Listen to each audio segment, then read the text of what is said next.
Alex Murdaugh's defense team has just rested its case in his double murder trial. Murdaugh's attorneys have spent the last 2 weeks calling their witnesses to the stand to try to convince the Colleton County jury that he's innocent. Our Jason Raven is in Walterboro with more. Well, some of the final witnesses called to the stand by Murdaugh's defense team disputed some of the opinions given by prosecution witnesses about the crime scene and the gunshot wounds Paul and Maggie had. Both defense witnesses called to the stand Monday morning believe the shot to Paul's head was a contact wound, meaning the muzzle of the shotgun was on his head, contradicting the state's pathologist who said the fatal shot came from an upward trajectory and from a few feet away. A blood spatter expert hired by Murdaugh's attorneys believes whoever shot Paul would have been covered in his blood and other biological material and possibly be injured themselves. Mr. Palmbach, do you have an opinion based upon more probably than not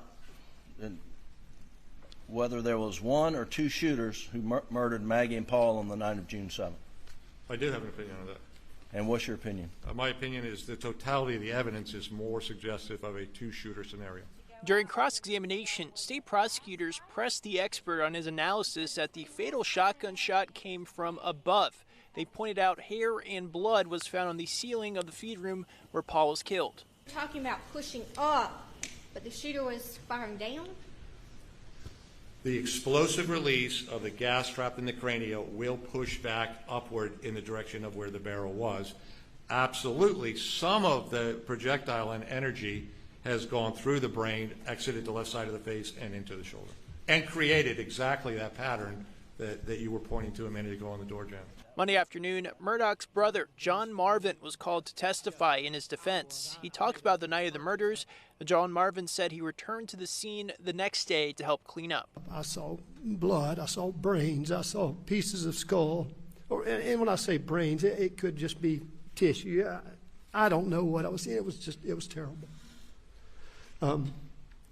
And for some reason, I thought it was something that I needed to do for Paul to clean it up. Monday, Judge Clifton Newman said he would allow the jury to visit the Moselle property and see the scene of the murders for themselves. Murdaugh's defense team had requested this. In Walterboro, Jason Raven, 7 News. A reminder, you can stay up to date on the Alex Murdaugh double murder trial on air and online, WSPA.com and the free 7 News app.